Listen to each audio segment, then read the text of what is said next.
what you believe success to be, and how you're going to build your connection with your audience. And I used your imagination and your inner child to connect with that experience.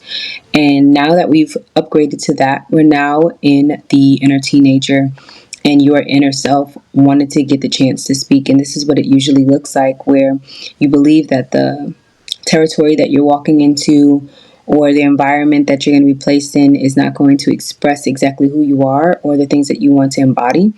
And we are preparing for those days to come. We're preparing for the experience that we're going to embark on. So what does that look like? And that usually is what you're going for. We should have an ultimate goal that we're trying to achieve, and moving towards that goal would align with certain tasks and skills to perfect and improve in. And for the summer solstice, we have a lot of planets. We're not really talking about planets today. We're talking about the mindset. But with this part, we're going to be focusing on what does your industry need? How is your role going to affect your industry? What kind of impact are you looking to make? And what type of connection do you want with your audience? And I wanted to focus on short-term, long-term, and mid-range for the sake of offers. So whatever you're offering your community, or the things that you're going to contribute to your community or industry, what is the time frame that people are going to engage with your offer? Is it a long-term process? Is it a short process? How are you helping people?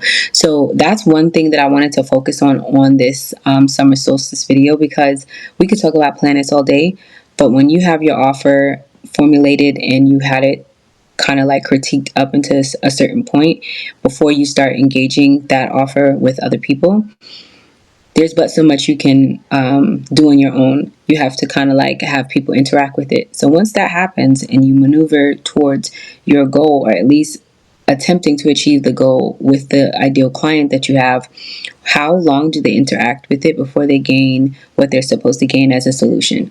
And that part will help you deliberate how you can offer your offer, what it looks like to experience the offer, and find out loopholes that you can kind of like skip, or find something that can propel you further to, like, build something solid. So the foundation is pretty much what we're focusing on, and I wanted to get that explanation out before we started talking about planets, because this can be an ongoing thing. We're just now getting into it, and the experience that you want to have moving forward is going to be a little intense.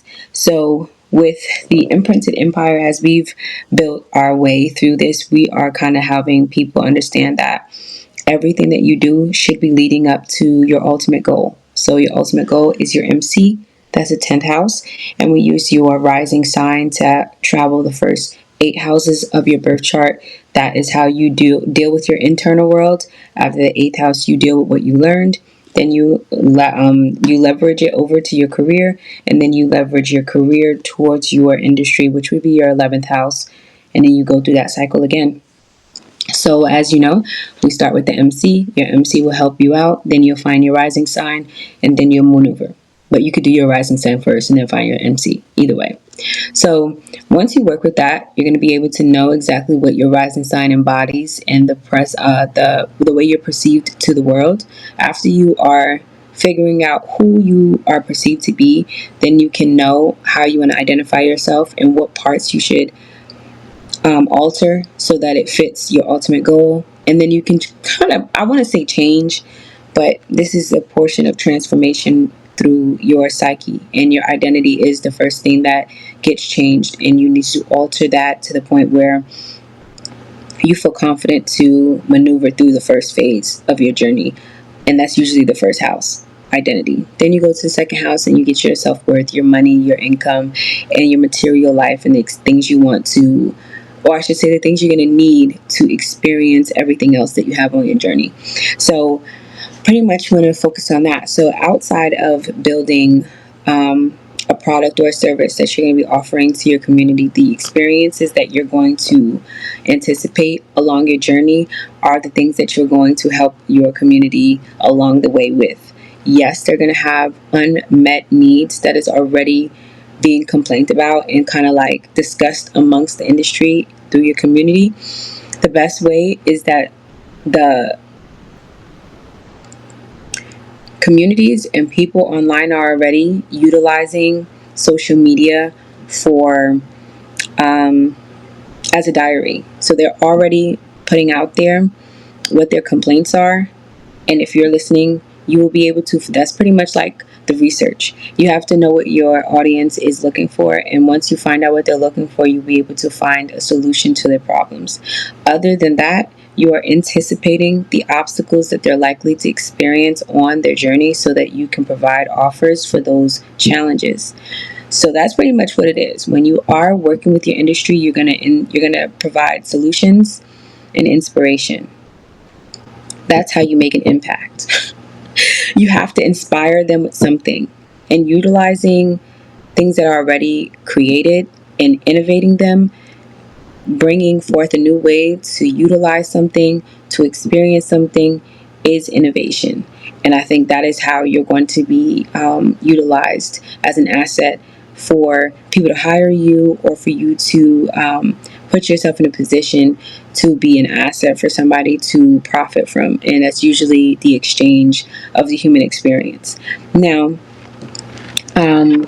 the portion of having a solid foundation, when you are maneuvering through your earth signs in your birth chart, the earth houses that you have are going to show you where you struggle, where you have self-worth, and where you're going to excel. And the struggle is going to be the 6th house and your Virgo house. And those experiences are going to help you with your operation system and how to prepare, deliberate, and where you procrastinate the most. That is going to give you total feedback on what your archetype is struggling with, what your archetype needs to improve with, and how you should enhance your skills. So outside of building that, you want to focus on how your industry is being perceived by its community. Now, people usually are the easiest one to see right now is the music industry. A lot of people have their critiques. And I think for myself, I don't really have too much critiques on music. I think good music makes for good artists, and most people don't have to say much when the music's good. It's usually if a person likes the song, people like the song, they sing all the lyrics, and that's how you know you have a good record, right? So the industry, people have critiques about it, and some people believe that artist development is lacking, and the personality and individualism is the thing that's pretty much lacking, right? So with that being said, that's kind of like a good way to like segue into this. Now we can find people who need to have their own identity, or the identity needs to be spoken, that it's inspired from somebody, right? So these experiences that you have building your identity is going to be how you're discussed within your industry, the same way that we talk about artists and such things. So in the hidden dialogue for the Imprinted Empire, we have a lot of posts that are referencing the hidden dialogue. The hidden dialogue is every house in your birth chart has a personality because it has a zodiac sign. And every theme of that house is expressed through the archetypes and attributes of that zodiac sign and planetary body. Your placements in your birth chart in those houses are going to influence the way you interact with the themes of those houses. So we can say a Taurus house and a Aries house and a what is it called, the Sagittarius. We can say all those things, but the experiences that you have in each one of those houses are going to reference a theme in your life, and you will experience it in such ways, right? The best way to prepare for those things is to know who you are. Life is going to life all the time, and that does not change who you are. So I am a Scorpio stellium. I am through and through transformation, transmutation, and embodiment. So outside of utilizing Scorpio energy, the opposite of that is Taurus. Now, Taurus is going to focus on material world. And outside of like being a material person, that could be a good thing or to your detriment. And it's up to you to know who you are before you have the material. And that's the Scorpio energy. Scorpio deals with what they have before they have more. And that transformation is before they have more. So they're utilizing their resources beforehand before they receive their reward. And in astrology, Saturn is going to help you build the discipline. Now, how I like to look at Saturn, I went through my Saturn return and I was not, I don't think I perceived ambition the right way before.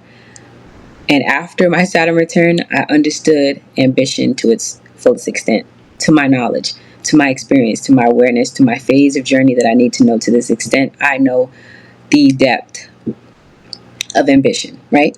So when you are building for your foundation, you have to know who you are. And that goes with what you're offering. Your ego is, well, let me go back to Saturn. Saturn is going to be the planet that helps you respect your discipline. When you respect your work ethic, when you are consistent with your work ethic, when you take your work ethic serious, there's a 7-year process that you go through with Saturn. And Saturn is going to make sure that you respect yourself, you respect your work ethic, you're going to respect your emotional state. Once you respect yourself, that's when you're able to move past Saturn's bridge. I'm just going to be honest.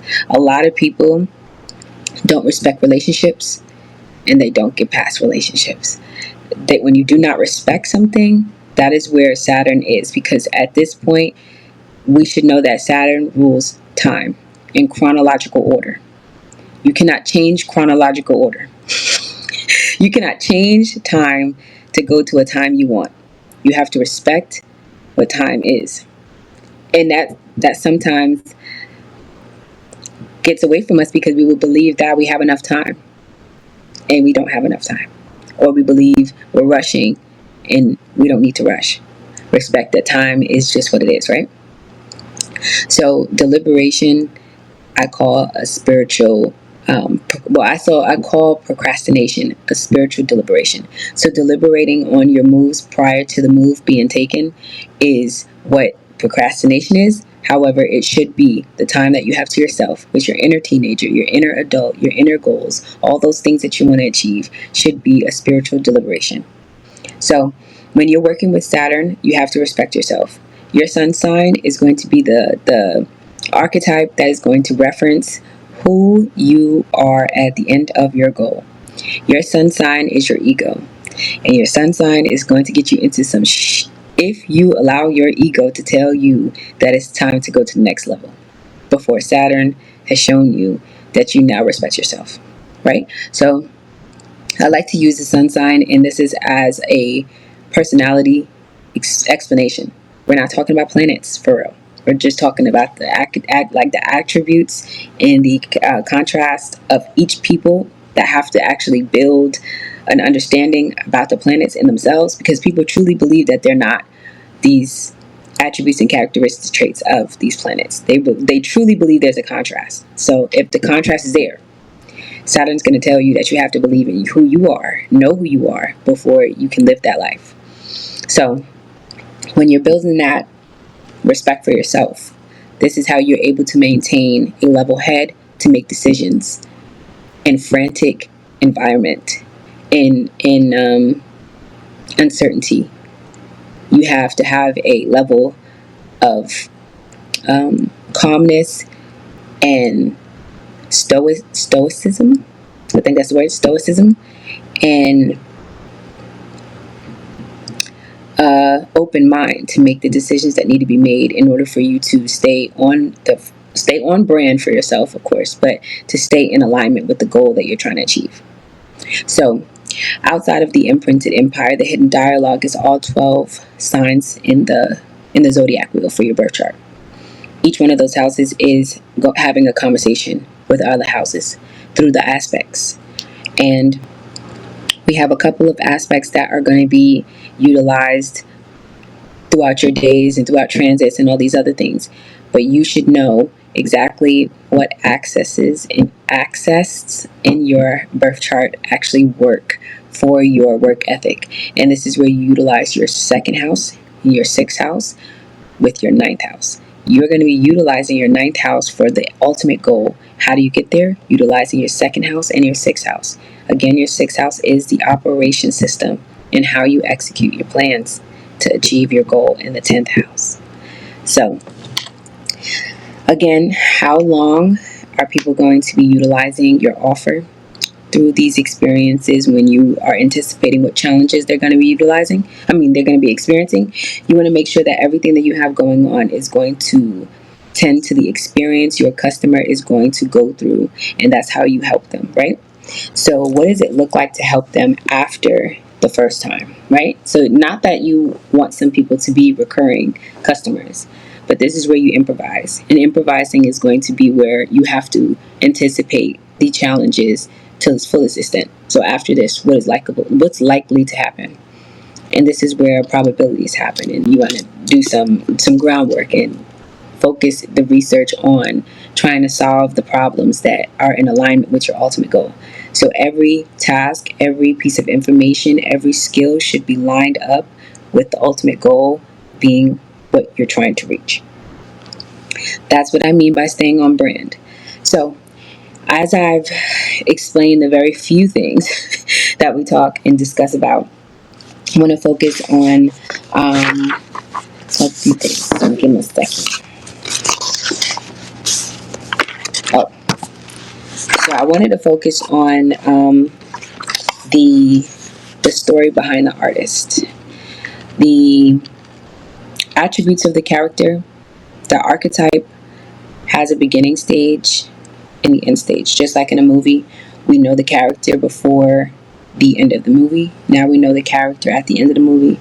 Both personas are different, although it's the same person. So each one of your phases is going to always sound like the end of the story because you have yet to get to the next phase, the next chapter, and stuff like that. So each portion between your end goal and the first attempt or first step or whatever the case is going to require a new persona from yourself. So as you're building yourself, you want to focus on the improvement. And when you get discouraged is what you pay attention to the most. This is where the imprinted empire comes in, because discouragement is a distraction. And it's proof that you believe in the limiting beliefs that stop you from executing your goals. So you just need proof that that limitation is real, and that limitation will indeed stop you. All you need is proof, and that proof is what you are going to utilize to support being discouraged. Now, outside of you being discouraged, you pursuing these goals and improvising is going to help you attract opportunities. Improvising, attracting opportunities. Improvising, attracting opportunities. Improvising, attracting opportunities. With any industry, if you improvise and you work on skills that are going to improve your craft and push you towards your goal, push you towards skills that are going to improve you to receive rewards for the goal, or anything, push you towards milestones that are going to build opportunities, that is how you build your craft. You could do passion projects, you could do mood boards, but actively doing case studies or research towards what you are trying to offer is improving your craft. So you have to do that no matter you have clients or not. That is always a repetitive cycle that you should have at all times. Being a master in your craft is going to be what your evolution story is about.